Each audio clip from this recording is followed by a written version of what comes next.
to Suicide Squad coming out. Suicide movie. Yes. I read something the other day that Jared Leto actually gave you a nod.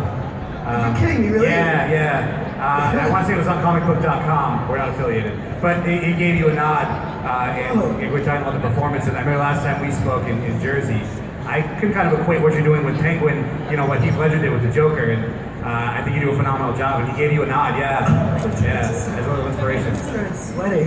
Yeah. Holy shit! Wow, I'm amazing. Sorry. Hi, what's your question?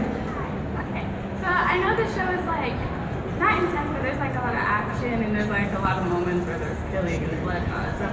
So was there ever a scene or something that was super intense to film, or it was just not uncomfortable but just really intense for you?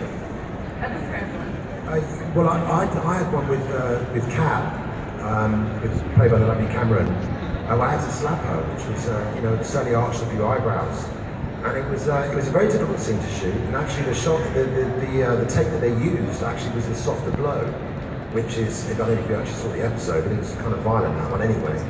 But it was a very difficult scene, and it was very brave, I think, of the producers to put something, because it's not a child batterer or anything like that. It's teaching, in many respects, you see her cry for the first time, you see her tear up. And in a way that was was difficult, because in a way Alfred was kind of right, he was making her feel like a child again. She's in a very big, bad, dangerous world, but there was a huge sort of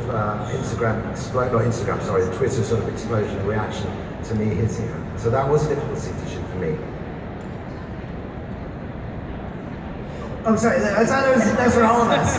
Oh my goodness. Oh yeah, absolutely. Well, the scene where Carol came, or Gertrude, my mother died, was hard. I mean, it's just it was a really difficult day, and yeah, so that was the one for me.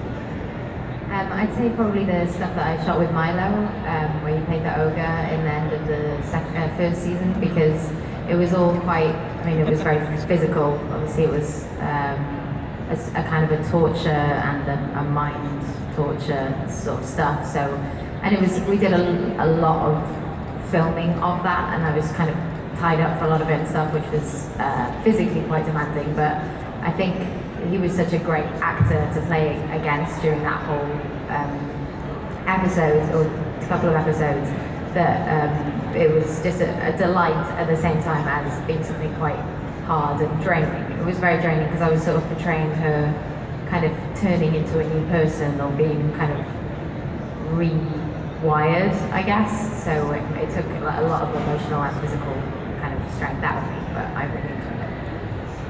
And those scenes between you and Milo, they were very intense and very personal.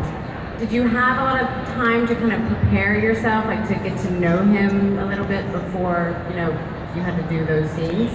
I mean, the amazing thing about being an actor is I think there's a sort of understanding quite quickly with somebody that you're going to have to go to these very deep, dark, emotional places with them. So you don't do any kind of oh hi, you get kind of straight in with somebody, and you start feeling whatever feelings you need to feel quite early on with them. And luckily Milo is amazing. The best. He is the best. We loved Milo on the show, and he was